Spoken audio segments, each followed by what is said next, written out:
2 of our parenting segment of our longer series titled Money, Marriage, and the Madness of Raising Humans. We recognize that these are high-stress relationships in any time of life, but with COVID and the global pandemic, we know that these relationships are strained for many of us. And so we wanted to address our relationship to our money, our relationship to our spouses, and our relationship now to our children in this series. And so if you're interested, you can always go back to our YouTube channel, or you can find them on our Facebook page as well. All of the various messages that we have covered so far, 3 on money, 3 on marriage, and now 2 so far. Today is the second one on parenting. Last week we discussed 12 different parenting styles based on a spectrum. You can see that they're all here. Basically, these are all about boundaries. The spectrum to the left, the more strict side, is very, very, very tight boundaries, very controlled boundaries. The further you go down the spectrum, the looser the boundaries are going to be, the less the boundaries are going to be, even to a point where the boundaries are really non-existent. During times of stress, high stress times, we tend to slide down, up and down the spectrum. For me, for instance, I am just to the right of the controlling side of this, so I'm slightly more free probably in my parenting, but in times of stress, I slide to the controlling side in how I interact with my children and treat my children. I try to control them more in times of great stress. So here's the thing. When I first decided that I was going to become a pastor, I started telling people that I was going to be a pastor, and they're like, oh my goodness, I feel so bad for your kids because, you know, statistically and traditionally, pastors' kids, they rebel and they reject Christianity, and they're just so rebellious and unruly, and they grow up in this very strict box, and eventually, one way or another, they're going to break out of it. The stereotype is not only for really Christian kids, it's really, or pastors' kids, it's for Christian kids in general.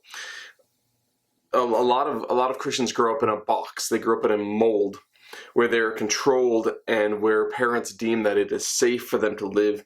And if ever they try to peek their head outside of that box and try to see what the world has to offer and experience the world in any sort of way, they're met with great shame, Christian shame, for their exploring what's outside of that Christian box. Now, I have every intention, and Emily and I have every intention of breaking that stereotype with our children. I desire my kids to be emotionally healthy, to know that they are loved unconditionally, to be successful and fun-loving and responsible and hardworking, to enjoy life and to live to the fullest, and to be completely in love with Jesus and completely in love then with serving his kingdom through loving their neighbors. And so today, I want to provide you a single proverb that has really guided us in helping our kids get to those type of people. It's a classic proverb. It's a proverb that many of you may be aware of. It says this: train up your child in the way he should go, and when he is old, he will not depart from it. Now, to me, this proverb makes parenting seem so robotic. Like, if I just program my child to do what I tell them, then they will never depart from it. They will never change. They will never go their own way. I mean, wouldn't it be nice if we could just program our children to be exactly the people that we want them to be? Of course, as I said last week, we all cast a vision for our children, but you cannot control your children. They are not robots to be programmed. The Hebrew, though, literally reads, train up a child according to his way, and when he is older, he will not depart from it. This proverb is not as narrow as we have typically thought it was. This idea is not so much that if you train a child to be good, then when they are older, then they will remain good, or raise your child to know Jesus, and when they're older, then, you know, when they go off to college, they're not going to abandon their faith. Rather, however your child learns to live their life as a child will carry over with them into adulthood. If you train your child in the ways of God and life, then as an adult, they will continue to pursue God and they'll continue to pursue life. If you train your child to do whatever he pleases, then as an adult, they're going to do the same. He's going to do the same. He's going to do whatever he pleases. One way or another, we are training our children, and who our children is trained to become is who our children then will become. If you're absent from your child's life and circumstances and you don't show interest or you don't discipline them, then they're going to be a person who is detached relationally from you. They're not going to be responsible. They're not going to be mature. If you train your child that you are the boss and what you say is the way that it's going to be, and it is the only way it's going to be, and you just demand that they're obedient to you, then in the end, they may end up resenting you. One way or another, for the good or the bad, we are training our children to live in this world. But please know that Proverbs are not absolutes. These are more general observations about how the world works. They're general rules. And so this isn't an absolute truth. There are always exceptions to the case. And so the question I want to ask then is, how are we going to train our children? And the first principle that I want to challenge you with is that you cannot teach your children something that you do not know. You cannot train your children. You cannot teach your children something you do not know. I mean, how many of you guys watch hockey? How many of you know what icing is? How many of you know what the purpose of the blue lines are? How many of you know what it means to go on a power play? Does hockey have quarters or halves or periods? How long is a regulation game? How many minutes does a typical player play in each game? Now, imagine that with your very limited knowledge of the sport of hockey, you are asked to coach your child's hockey team. What would it be like to coach that team? Well, you might not know that there are 3 lines of players that rotate roughly every minute or so. If you kept your first line on the ice for 5 minutes, they would be completely exhausted. You might not know that an average player only plays 15 to 20 minutes a game. You might not know that the puck has to cross the blue line before any offensive player does. I mean, how would you coach or train your team if you don't know the game of hockey? It's the same with life. It's the same with parenting. It's the same with raising children. How will you coach your child to be the kind of people that you desire them to be if you know nothing of the kind of person that you desire them to be? How will you teach your child to be kind if you know nothing of kindness? How will you teach your child to be patient if you know nothing of patience? How will you coach your child to be loving if you are selfish all of the time? How will you teach your child forgiveness if you know nothing of forgiveness? I mean, there's a non-biblical proverb that states, children aren't good at listening to the elders, but they are very good at imitating them. The point is that if you teach your child to be kind, then the point is not that if you teach your child to be kind, then automatically you will have kind children. Human development is far more complex than that. Really, the point is that you cannot teach your child something that you do not know. Or as I said last week, parents, we must go first. We must lead the way. We must be kind. We must be patient. We must be forgiving. We must be loving, because our children are going to see us and learn to imitate us. And so become a person who is respectful and fair and loving, and legitimize your relationship with God and with others. And you will find that your children will imitate you. Now, the second principle is this: teach your children the way of life, and they will pursue life.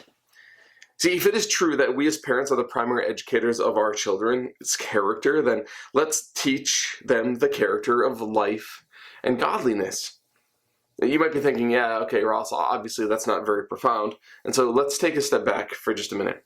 Last week we discussed 12 parenting styles, but traditionally there are 4 major types: the authoritarian, the authoritative, permissive, and absent. Again, these are all on a spectrum. You can see them here.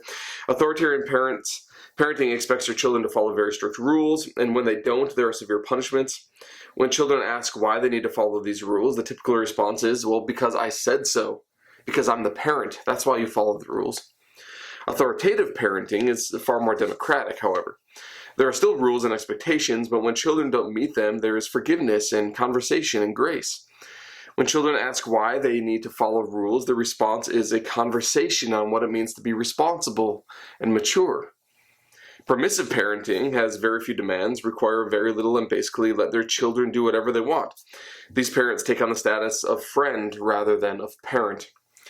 And absent parents, though they help their children's with their children's basic needs, they don't show interest in their children's lives. They leave them to figure it out on their own. Now, these are often placed on a spectrum like this, like we have here. There's strict on one side, there's controlled on one side, there's free or lenient on the other.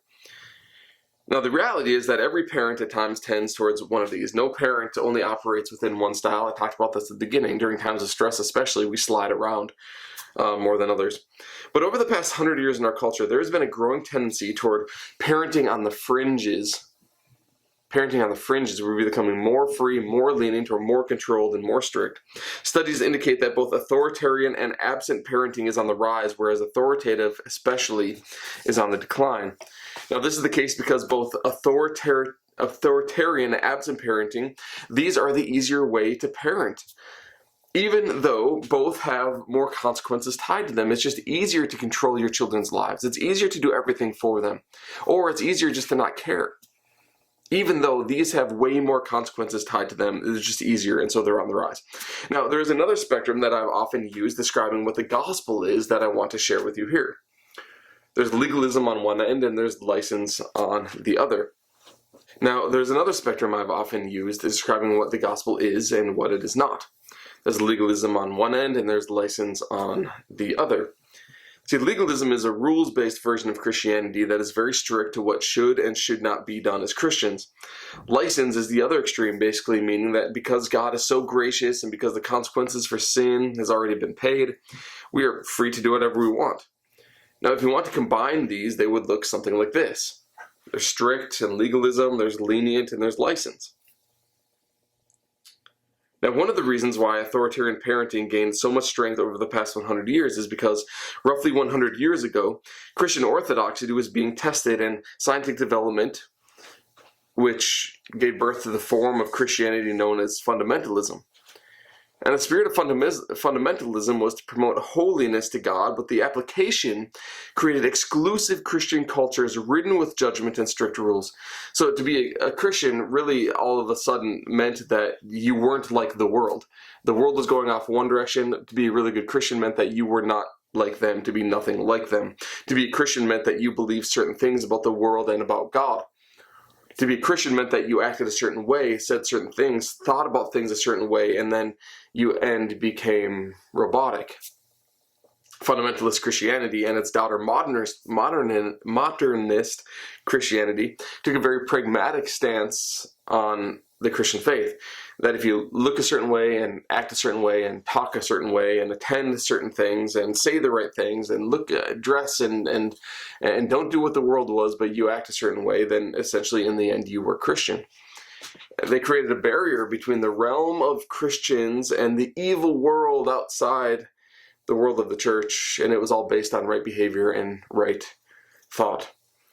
It was thought that Christians don't smoke and don't drink alcohol, they don't do drugs, they don't go to parties, they don't dance, they're modest in dress, they don't have sex, they do not listen to secular music, they do not watch R-rated movies, do not have tattoos, are not excessively pierced, are reformed in their thought, hold to a 7-day literal creationism, are dispensationalists, are Republican, are against abortion, are anti-homosexual, read the Bible every day, go to church every Sunday morning and Sunday evening. And of course the list could go on and on and on, but as long as you get into the circle, then you are a good Christian. And you need to know that this mentality did not die with the Jesus movement of the 1970s. It prevailed and it preserved, and it is still evident even today. That to be a Christian means that you look a certain way and you do certain things and you don't do certain things and you think a certain way about certain things. And to be a Christian parent training Christian kids in this mentality means to enforce these rules and expectations then on your children. So, your teenage daughter comes home from school one day and she says, "Mom and Dad, I met this guy at school and we decided that we're now boyfriend and girlfriend." And you're like, "Oh, okay, well, I guess we've put up the talk long enough." And so you say, honey, do you know where babies come from?" And I know that you are going to be tempted to do certain things with your now boyfriend. And I'm just going to tell you right now that as a Christian, you're not allowed to do any of those things. And your daughter's going to say, "But Mom and Dad, all of my friends at school are having sex. Why can't I?" And you're going to say, "Well, because that's not what Christians do." And your daughter's going to say, "Well, that's a stupid answer. Is that all you got?" And she feels confined and she feels trapped. And so what does she do? Well, she breaks free and she rebels. And then your teenage son comes home one day and he says, "Hey, Mom and Dad, I was invited to this party Friday night. I want to go." And you sit him down and you say, listen, you're going to go to this party, and there will probably be drinking there and smoking there, and as a Christian, you're not permitted to do those things, and so no, you can't go to the party. And your son is going to say, but Dad, all my friends are going to be there, why can't I go? And your response is, well, because Christians don't go to parties, and that's not what they do. And he says, well, that's a stupid answer. Is that all you got? See, when we as parents create a mold and a box that we shove our children into, and when we seek to control their lives and their behavior, eventually they will realize that the box is stupid and it doesn't provide them any of the answers that their hearts and their minds are actually asking or are being asked of them. And so they're going to go seeking answers somewhere else. But the proverb doesn't tell us to conform our children and force them into a mold, and when they grow up, that they will be little robots, doing what they were programmed to do. That's exactly the opposite of what typically happens, actually. See, force your children to be someone that they are not, and they will rebel, or they will belittle and be emotionally stunted, immature, and irresponsible children. See, the proverb tells us to train up our children. And if we want our children, as I do, to be emotionally healthy, to know that they are loved unconditionally, to be successful and responsible and hardworking and fun-loving people to be around, to enjoy life and to live it to the fullest, and to be in love with Jesus, and then to apply that same love for the service of his kingdom in love for their neighbor, then we need to train them to be so, not to simply shove them into some fundamentalist thinking box. Because you're a Christian, you're going to behave this way. We have to establish a relationship of trust and maturity trained through love. We have to become legitimate parents that have earned respect, obedience, and trust because of our character, because we have chosen to go first, because we have chosen to model, because we have chosen to be someone that they can emulate. If you are trustworthy, fair, respectful, and pursuing love and life, then your children will imitate you. The Jews had a simple way of doing this. The Jews had 613 laws and expectations and rules that they were to follow.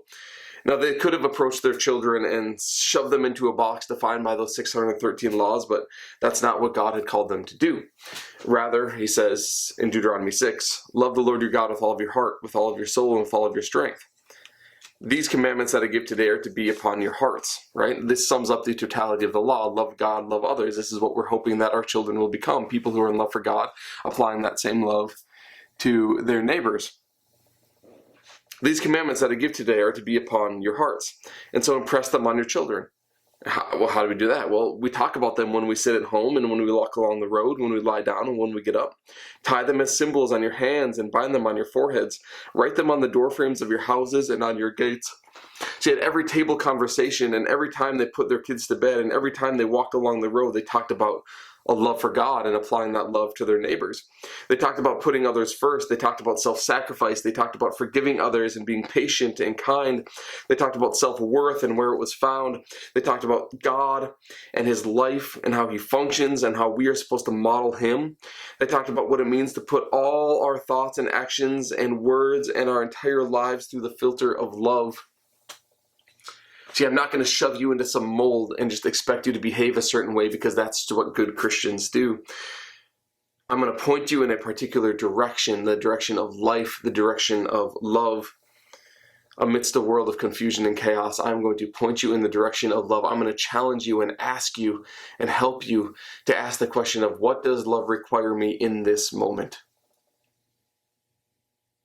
What does love require of me at the party? What does love require of me with my new boyfriend or my new girlfriend and my new relationship? What does love require of me when that show is presented on television and those images pop up on the TV screen, or my friend hands me a phone with images on it? What does love require of me? What does love require of me when I'm sitting down at the lunch table with friends and the new kid shows up? What does love require of me when the friends on my sports team are speaking words that we don't typically use, or when they're slandering or they're making fun of other kids? What does love require of me when I sit down at the table and I have food in front of me and I have choices to make about what I eat and put in my body? I mean, this is the filter that the proverb asks us to filter life through, not to just shove our kids into a box of what it means to be a Christian or a person upon this planet, but to simply help them wrestle with the questions as they wrestle with life. Now, I don't know what experiences my children are going to have in school. I'm sure they're going to have issues of premarital sex, questions of that, drinking, popularity issues, not making the baseball team, getting a bad grade. I mean, whatever they're going to be, probably all of them, right? And beyond that, the answer is not to say, well, you're a Christian, so you're not permitted to do any of that. The conversation is rather, what does it mean to love God? What does it mean to love others? What does it mean to love yourself at a party with your friends when they're drinking? What does it mean to love God other than yourself when you get that boyfriend or girlfriend? What does it mean to love God other than yourself when you don't make the team or you fail the test?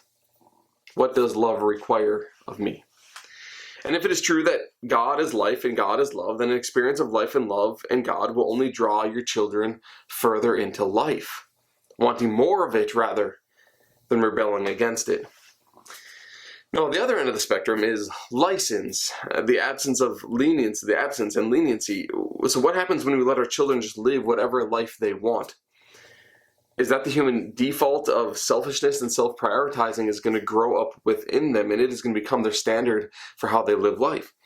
The Israelites received instructions that the point of following God is to learn to put your life through the filter of love, or that was the instructions that they were given, and then to teach their children to do the same. The reality is that the Israelites didn't do it very well, and the consequences were grave. One generation after they were instructed on love, we are told this: the people served the Lord throughout the lifetime of Joshua and of the elders who outlived him and who had seen all the great things the Lord had done for Israel. This is the generation who had received that law to put love, your life through the filter of love, and to teach this and press it upon your children. But after that whole generation had been gathered to their ancestors, another generation grew up who knew neither the Lord nor what he had done for Israel. Then the Israelites did evil in the eyes of the Lord and served the Baals. They forsook the Lord, the God of their ancestors who had brought them out of Egypt. They followed and worshipped various gods to the peoples around them. See, the Israelite parents were absent. They were lenient and did not teach their children to love God, love others, or to love themselves. So they did whatever they wanted and experienced death because of it. Now, we all want children who are respectful and trustworthy, joy-filled, responsible, fun-loving, who love God and love others. And the way to achieve that is to be respectful and trustworthy and joy-filled and responsible and hardworking and fun-loving, for us to love God and for us to love others. Not to shove our children into a box that is conditional upon how we perceive that they should be. See, they are their own persons. They are different than who we are. They have their own dreams. They have their own ambitions. They are humans that are like us, but they are not us. And they are experiencing life in a different way and in a different age with different worldviews and different scenarios than we did when we were their age. And so the point is not to control our children and to create robots and just to force them into some Christian fundamentalist box, which we demand that they live their lives a certain way to control them. But rather, with every decision and in every encounter and every experience that they are to be confronted with, our responsibility as parents is to teach our children to ask the question, what does love require of me? This is how we raise fun-loving, hard-working, joy-filled, life-pursuing, life-loving, God-loving, others-loving people. And that is my desire, to disciple my children well. That is my desire, that they would become people who are full of life, abundant life, living life to the very fullest. And that, my friends, is how we get there. We hope that you'll join us next week as we have a conversation with a friend of ours about what it means to be praying for our children, a very important conversation that we're going to be having next week as we conclude our series, Money, Marriage, and the Madness of Raising Humans. Hope to see you then. God bless.